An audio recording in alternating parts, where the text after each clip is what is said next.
Bienvenidos al podcast de Time School. Aquí te revelaremos los secretos para que tus horas rindan más y tengas tiempo libre para dedicarte a hacer aquellas cosas que realmente quieres hacer. El resultado, una vida más equilibrada, productiva y feliz.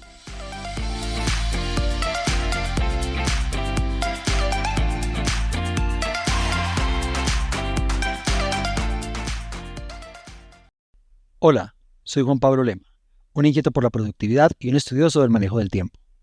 Bienvenidos a un nuevo capítulo del podcast de Time School, la plataforma integral de formación en técnicas de productividad y herramientas de manejo del tiempo. Antes de empezar, quiero pedirte que si no le has dado seguir a este podcast en la plataforma en la que nos escuchas, por favor lo hagas. Así te enterarás cuando publiquemos nuevos episodios. También te invito a calificarnos. Y si te gusta este episodio, compártelo con tus familiares y amigos. En esta, nuestra quinta temporada, traemos en cada episodio 3 recomendaciones de productividad, manejo del tiempo y equilibrio de vida que un reconocido líder aplica en su vida. Hoy nuestra invitada es Paola Holguín, senadora de la República de Colombia. Paola es comunicadora social, periodista y egresada de la maestría en estudios políticos de la Universidad Pontificia Bolivariana. Además es egresada de la maestría en seguridad y defensa nacional de la Escuela Superior de Guerra y cursó estudios en estrategia y defensa en el Centro de Estudios Hemisféricos de Seguridad y Defensa en Washington. Se ha desempeñado como asesora presidencial en Colombia y México. Fue encargada de asuntos políticos de la Embajada de Colombia en México, consultora de USAID en temas de seguridad y justicia y consultora en seguridad en México y Argentina. Durante varios años fue docente de las universidades Pontificia Bolivariana y AFIT de Medellín. Autora del libro Uribe de carne y hueso y compiladora de 2 libros, Desde el escritorio del presidente y El Uribe que yo conozco, es senadora de la República desde 2014 por el Partido Centro Democrático. Durante la conversación que estás a punto de escuchar, Paola nos recomienda: primero, planear pero ser flexible y no desesperarse. Segundo, realizar pequeños actos de disciplina. Tercero, forzar el espacio para la familia. Empecemos. Paola, bienvenida al podcast de Time School. Gracias por aceptar nuestra invitación. No, muchísimas gracias, Juan Pablo, por darme el honor de estar en este podcast y sobre todo porque de verdad que es gratificante todo lo que aprende uno con ustedes para la vida, no solo para manejar el tiempo, sino para la vida. Muchas gracias. Bueno, en este primer segmento quiero que hablemos de su carrera profesional sin entrar todavía en la parte del Senado, que ha sido pues como sus últimos años por donde más la conocemos públicamente. A ver, investigando me di cuenta que una de las cosas que más ha caracterizado su vida profesional es la docencia, que además de la política usted es una apasionada por la docencia. Entonces, empiece contándonos de qué daba clase, por qué le gustaba hacerlo y cómo salta de este mundo de la docencia a la política. Sí, yo empecé, inmediatamente terminé la universidad. Empecé a dictar clases en Bolivariana, en EAFIT, dictaba algunos seminarios en Yurupari, en EPM, conferencias y eso, porque me gustaba mucho estudiar y la docencia me llamaba la atención. Y yo me acuerdo que Luz Gabriela Gómez, que fue la decana de comunicación, montó una escuela para enseñar a formar. Entonces ella decía, finalmente un profe lo único que tiene que hacer es generar pasión por el conocimiento, hacer que la gente quiera saber más, y me encarretó muchísimo eso. Entonces yo en Bolivariana dictaba en la Escuela de Humanidades y en Comunicación Social. Dictaba de todo, dictaba problemas colombianos, dictaba comunicación organizacional, dictaba un montón de materias. En EAFIT también como en la ruta de humanidades, dictaba muchas de las materias que habían también como de temas colombianos, de temas económicos, en Yurupari temas de historia. Bueno, yo toda la vida, pues desde muy chiquita era como muy ñoña y me gusta mucho aprender, estudiar, y por eso me parecía tan bonito ser docente, porque uno tiene que formarse todo el tiempo y hay una gran retroalimentación con los alumnos. Ellos a veces se preguntan cosas que uno no ha pensado. Y fue muy chistoso porque yo en realidad la política la empecé a hacer como desde los 4 años. Eso sí ha sido algo que ha sido parte como esencial de mi vida.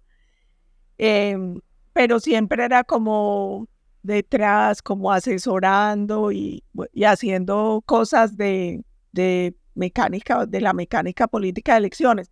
De hecho, mi primer trabajo político, por llamarlo de alguna manera, era como de 4 años. Yo metía las papeleticas en esa época. Ya nadie debe saber, pero yo como estoy viejita, uno votaba con una papeletica que iba dentro de un sobrecito. Y mi primer trabajo era meter las papeleticas en los sobres. Y bueno, yo dentro, de hecho, coincidió que yo era profesora y llevé una vez a mis alumnos, les dije, vamos a ir a escuchar a todos los candidatos presidenciales que vengan a Medellín. Entonces, cada que venía un candidato presidencial iba con ellos hacían preguntas. Y alguna vez vino el expresidente Uribe y yo hice unas preguntas y después se me acercó Andrés Uriel, que en paz descanse, el que era ministro de Transporte. Me dijo, niña, ¿usted qué está haciendo aquí? Yo dije, no, yo vine con mis alumnos. Que no, usted está muy chiquita, dígame la verdad. Y le dije, no, se lo juro, ellos son alumnos míos, yo soy la profe. Eso fue pues hace 1000 años. Y estamos escuchando a todos los candidatos presidenciales y por eso estamos acá. Y me dijo, usted quisiera ir a una reunión nuestra el lunes, y me citó en un hotel. Cuando llegué, eran como equipos temáticos, y así me metí yo en esa campaña, haciendo como paper, y hacía investigaciones y trabajos y así me fui metiendo. Pero la verdad es que como que la docencia me hizo llegar al expresidente Uribe, pero yo desde los 4 años estaba metida en política. Y la docencia era un tema de pasión, de pura pasión. A mí me enloquecía dictar clase.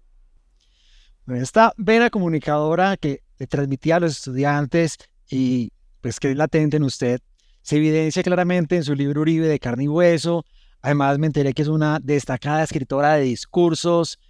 Y escribir para mí es una de las actividades que siempre me ha parecido más retadora porque implica concentración, implica aislarse un poquito de interrupciones, nos puede consumir mucho tiempo. Yo tengo una amiga escritora y ella dice, hay veces es más lo que borro que lo que escribo porque mientras que uno pule, esto que me gustaba ya no me gusta. ¿Cómo hace usted? ¿Qué técnicas tiene para escribir, para poner límites y ese deseo de que algo quede perfecto? Al final hay que ponerle un tiempo y terminemos.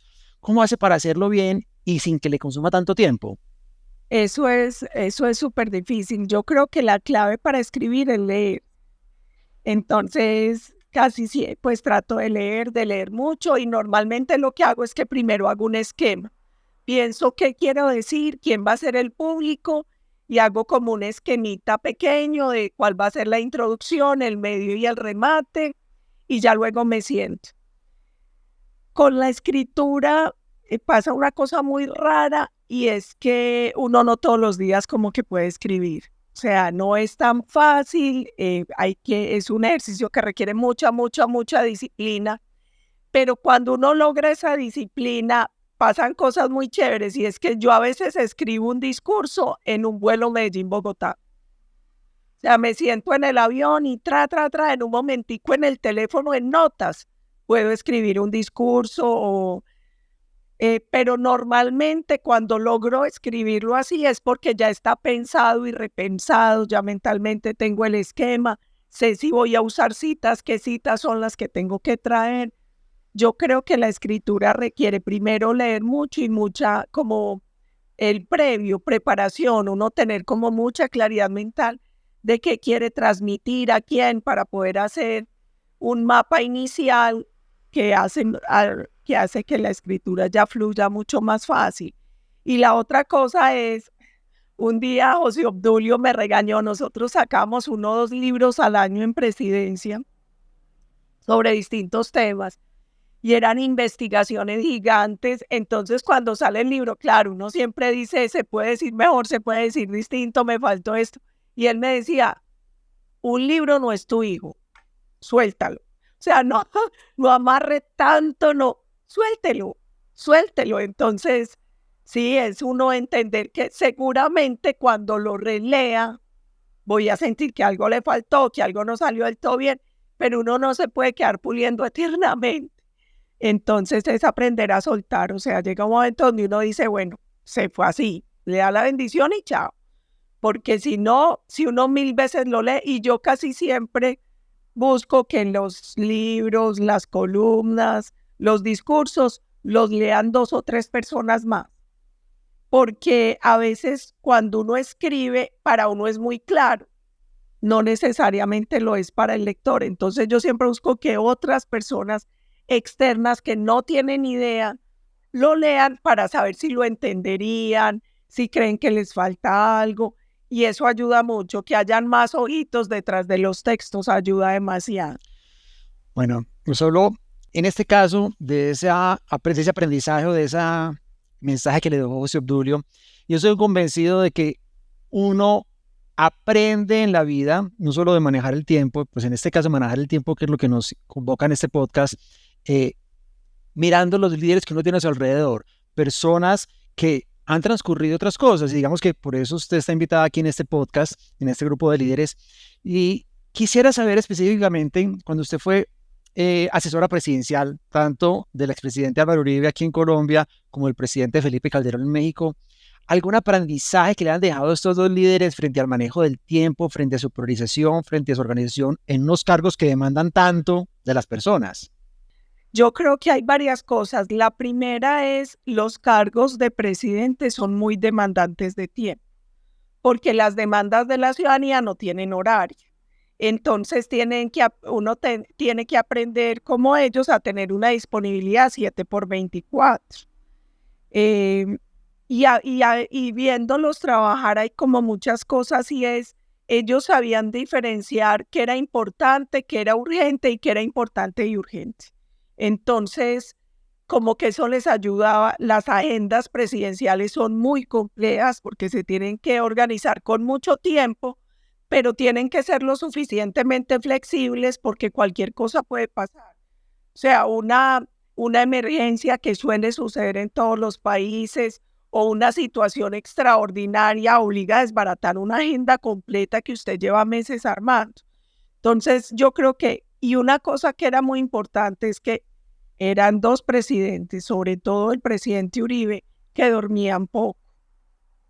Madrugaban mucho y trasnochaban, pero tenían la capacidad, por ejemplo, de meditar, de hacer yoga y de repararse rápidamente. Entonces, por ejemplo, el presidente Uribe medita 10 minutos y se repara energéticamente y es capaz de arrancar.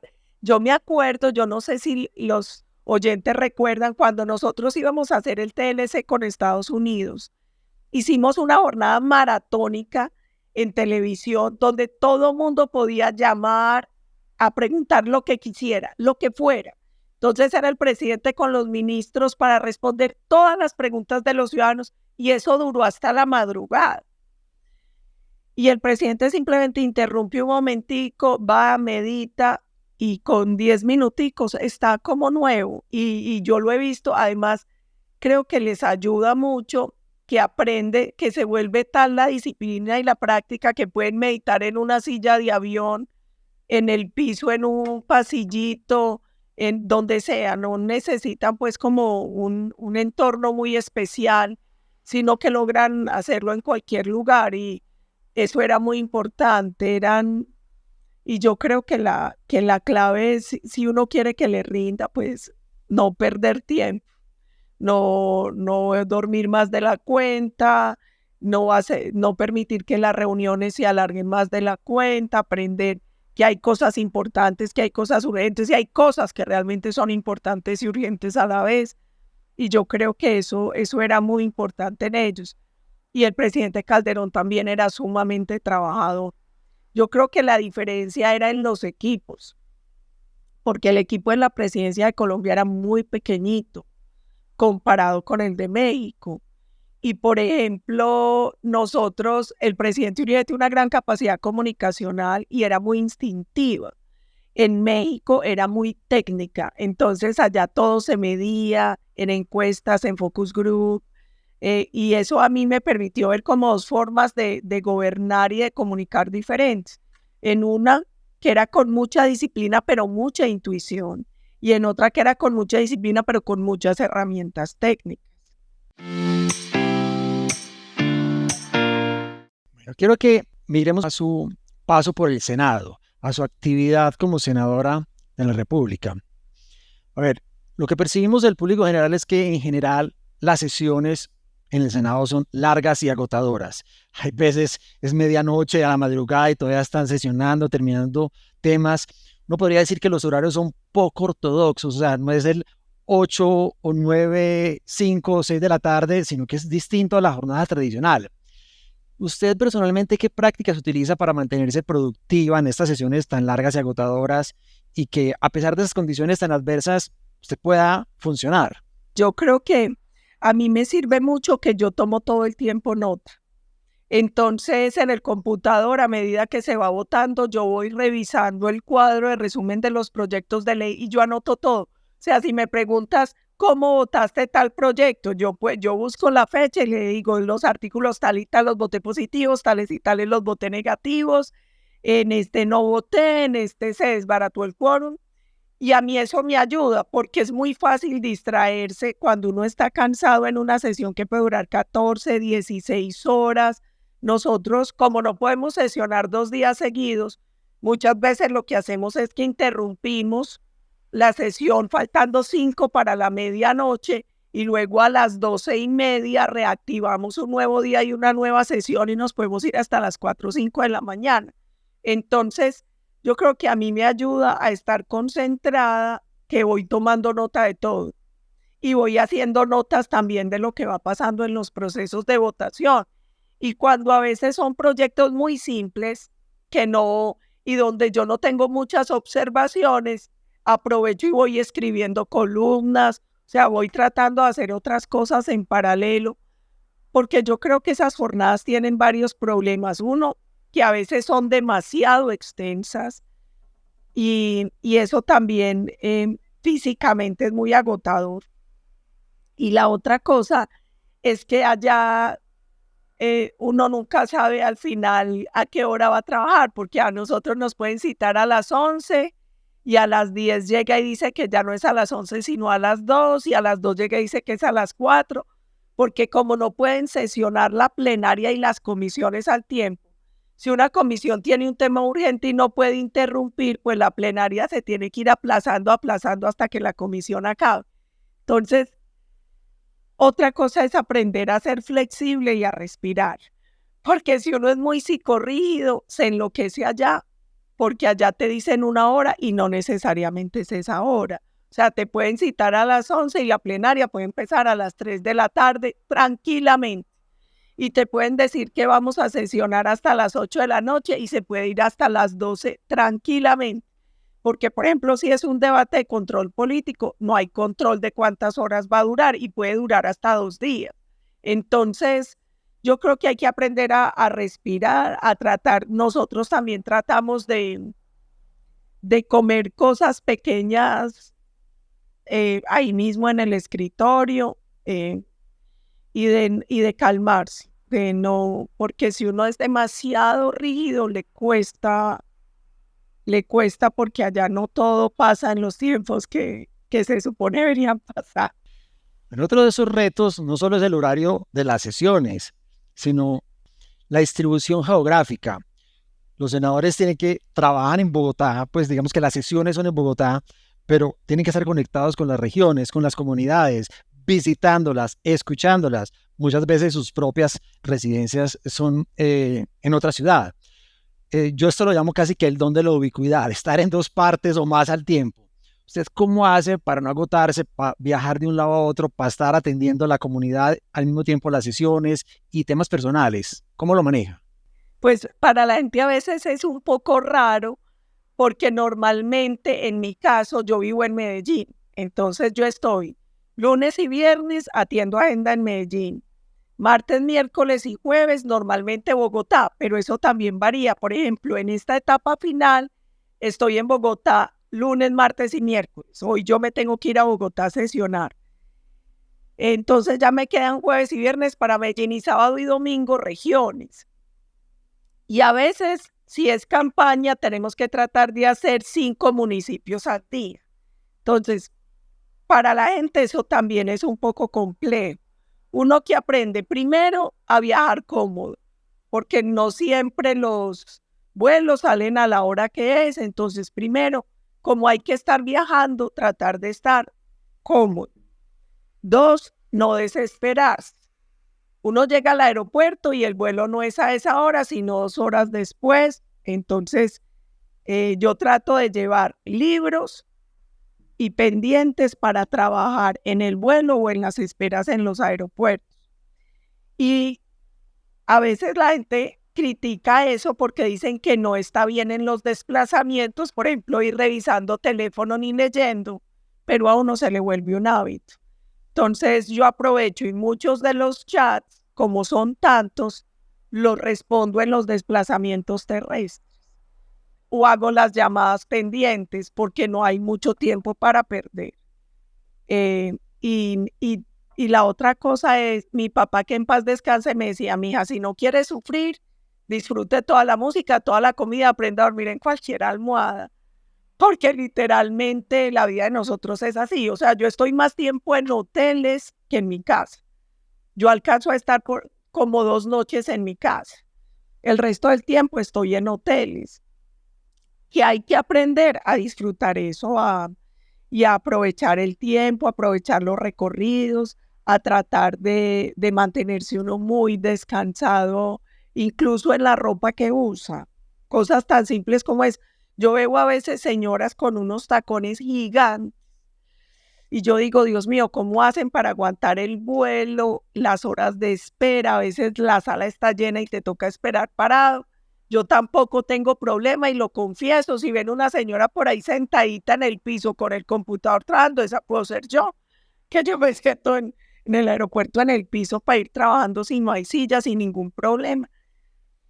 Yo creo que lo más importante es tratar a veces de aquietar la mente, de organizarla, de no desesperarse, de tratar de estar cómoda, de tratar de cosas tan simples, de estar hidratada y de ser tranquila. Y tengo que confesar otra cosa, yo también tomo, por ejemplo, energizantes de café.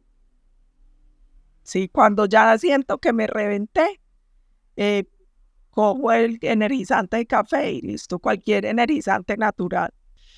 Bueno, en los roles de senadores o representantes, pues tienen que hacer ponencias, presentar proyectos de ley, y esto implica leer, estudiar, mirar puntos de vista, tener toda la cabeza, y yo diría que es como casi que presentar un examen final oral, porque tengo que saber qué digo, en dónde me enfoco, cómo no pierdo el tiempo, cómo no me voy por las ramas y cómo hago para convencer a quienes esté tratando de convencer frente a mi posición.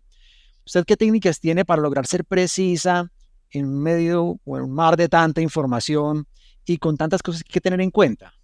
Yo creo que varias cosas. La primera es que uno ya empieza a separar qué fuentes confiables hay. Entonces, claro, uno encuentra un mar de datos en Internet, pero uno tiene que hacer unos primeros filtros de dónde hay datos confiables, de dónde hay datos más actualizados. Entonces hay ciertos tanques de pensamiento, ciertas páginas con cifras. La otra cosa es que yo hago permanentemente derechos de petición para tener cifras actualizadas de los ministerios, y las contrarresto, por ejemplo, con las de la Defensoría, la Fiscalía, el Instituto Hernán Echavarría Olózoga, los estudios que va publicando la ANDI, FENALCO, el Consejo de Competitividad. Entonces ya hay como unos tanques de pensamiento, unas páginas, unas entidades que yo sé que suministran información. Eso es lo primero.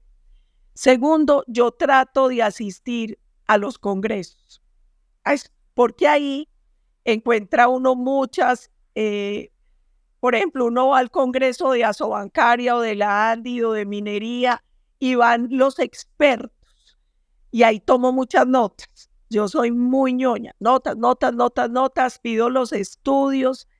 Tengo un equipo muy bueno en mi oficina que hace investigación y que yo les doy como, miren, estas son las cifras que yo necesito que me actualicen todas las semanas. Cifras de seguridad, cifras económicas, cifras sociales.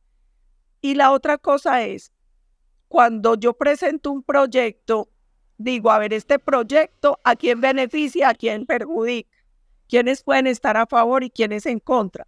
Y trato de reunirme con todas las partes.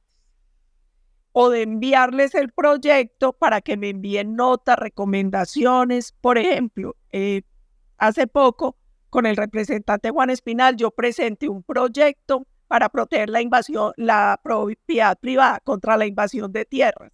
Entonces se la mandé a todos los gremios, a todos los sectores, envié derechos de petición y hago también reuniones con las personas que hacen observaciones para tratar de mejorar los proyectos.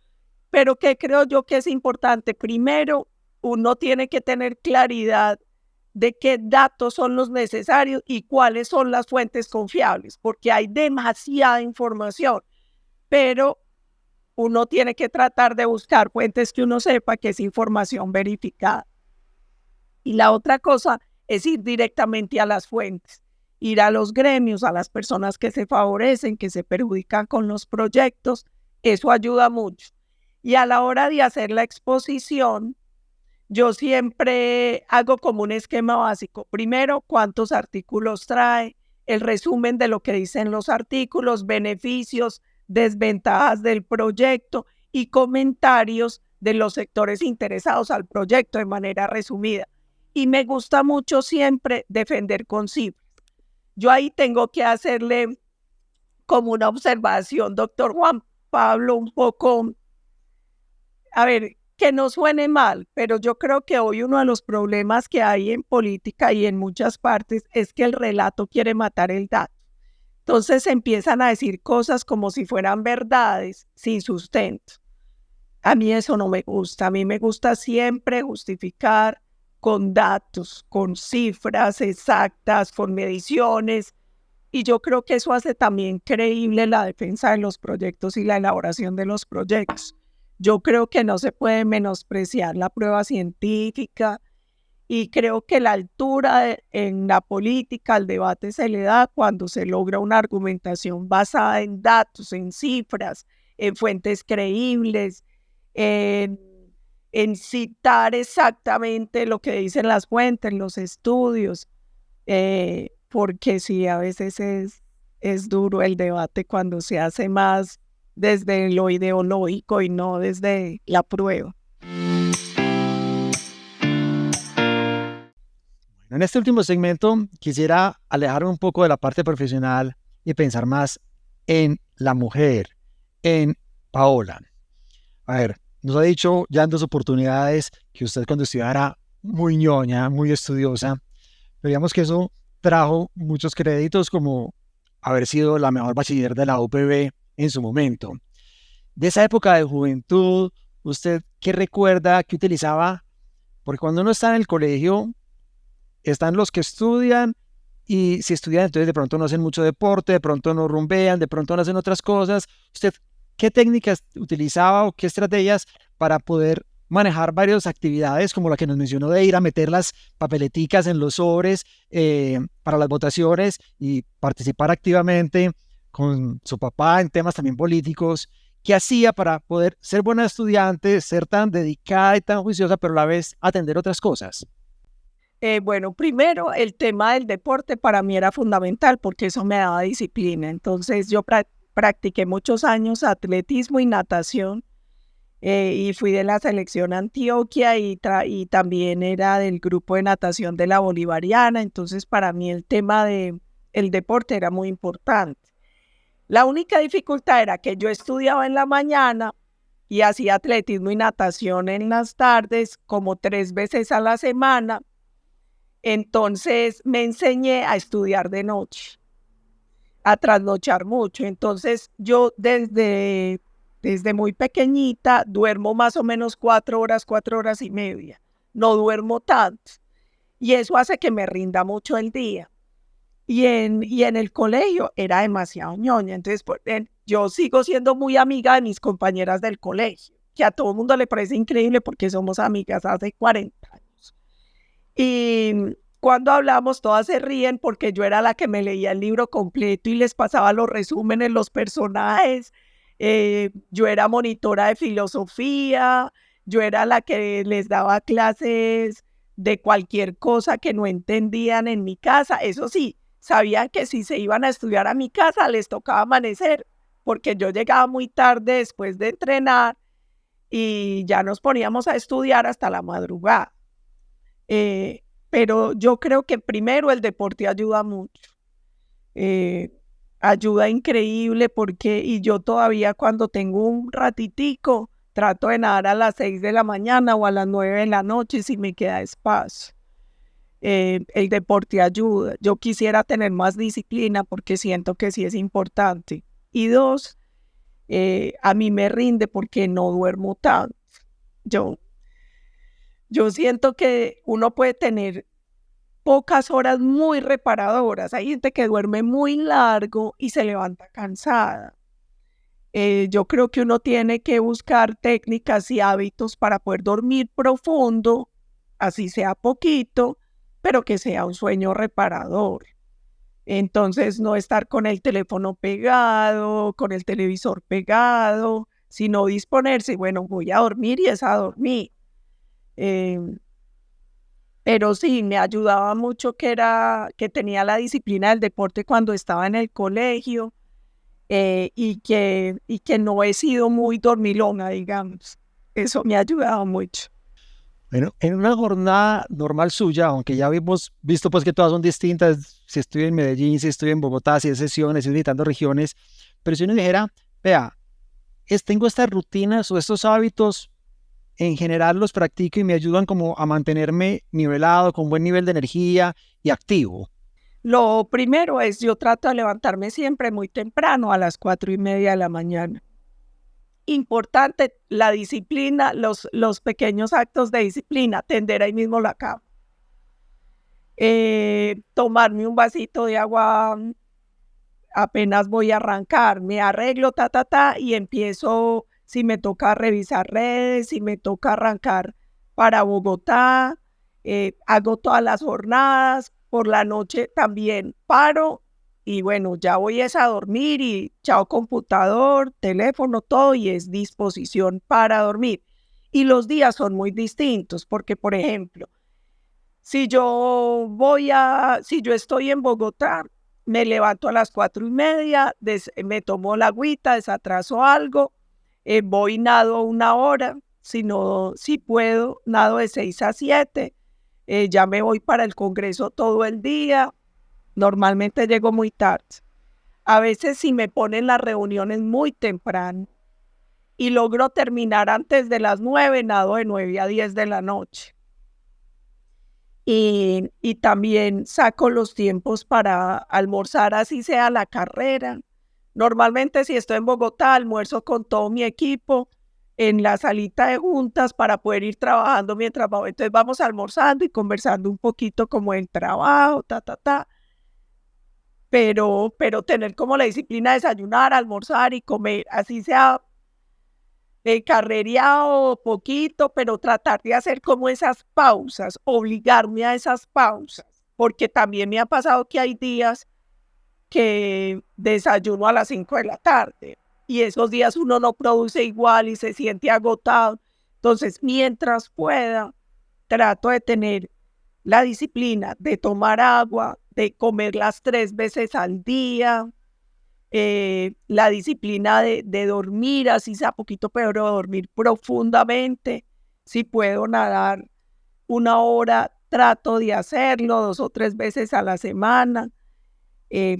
Y esa es como la vida. Ya es otra cosa cuando me voy para regiones, que si salgo a las 4, 5, 6 de la mañana, depende para dónde vaya, amanezco en cualquier municipio que me toque y ahí la jornada puede ser muy larga. Uno se adapta. Lo único es tratar de comer bien, de hidratarse, de sacar un ratico. A veces cerrar los ojos un ratico en el carro, no para dormir, un ratico. Eso descansa. Ser como mini pausitas. Eso ayuda mucho, mucho, mucho. Y en el tiempo libre, del poco que le queda con tantas funciones y con tantas responsabilidades, además de nadar, ¿qué más le gusta hacer a usted en el tiempo libre y con quién le gusta compartirlo? Cuando me queda un huequito, me gusta ir a desayunar o almorzar con mi familia, o sea, con mis hermanitos, la esposa de mi hermano, con Leticia, mi sobrina. Para mí eso es lo más rico, lo más lindo, lo que más me recarga, poder ir a almorzar o a desayunar con Leti. Ese es el gran, yo creo que esa es la cereza del pastel. El gran premio es poder estar un ratico, porque la más sacrificada siempre es la familia. Y mi familia son mis hermanitos, mi cuñada y Leti, porque yo no tengo esposo, no tengo hijos, son ellos. Entonces, el ratico que queda tiene que ser para ellos, porque yo creo que la familia es la gran sacrificada en estos cargos. De hecho, yo me acuerdo cuando mis papás estaban vivos, yo trabajaba con el presidente Uribe y en diciembre nos secuestraron un gobernador. Eso fue horrible.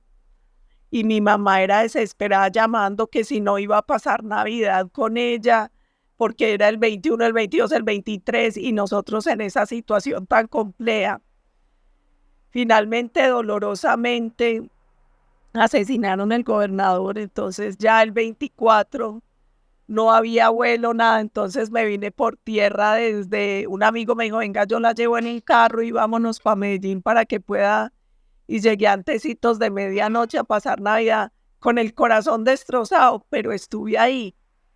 Y uno también tiene que tratar a veces de forzar el espacio para la familia, porque el sacrificio para ellos es muy difícil. Y uno tiene que, yo siempre he dicho, para manejar bien el tiempo, son como 3 P's. Uno tiene que aprender a planificar, a priorizar y a perder la pena.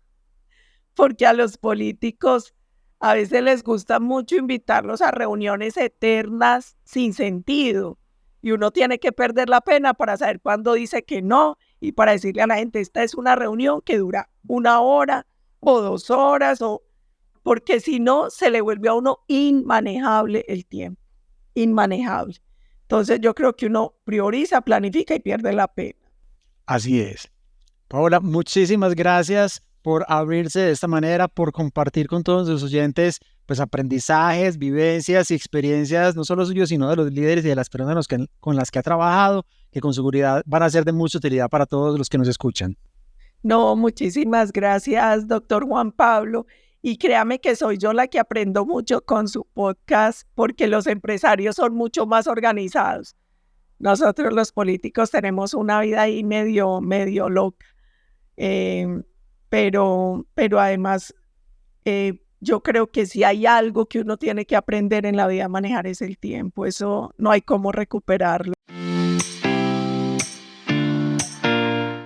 Espero que hayas disfrutado esta conversación y que pongas en práctica las 3 recomendaciones que nos compartió Paola. Primero, planear pero ser flexible y no desesperarse. Segundo, realizar pequeños actos de disciplina. Tercero, forzar el espacio para la familia. Recuerda seguirnos, darle me gusta y compartir este episodio con aquellos a quienes les pueda interesar. Escríbenos a podcast@timeschool.com contándonos a qué líder admiras por su manejo del tiempo y que te gustaría que entrevistáramos en esta temporada. Encuentra en nuestro sitio web, timeschool.com, más alternativas de formación en técnicas de productividad y herramientas de manejo del tiempo. Te espero en un próximo capítulo del podcast de Time School. Chao.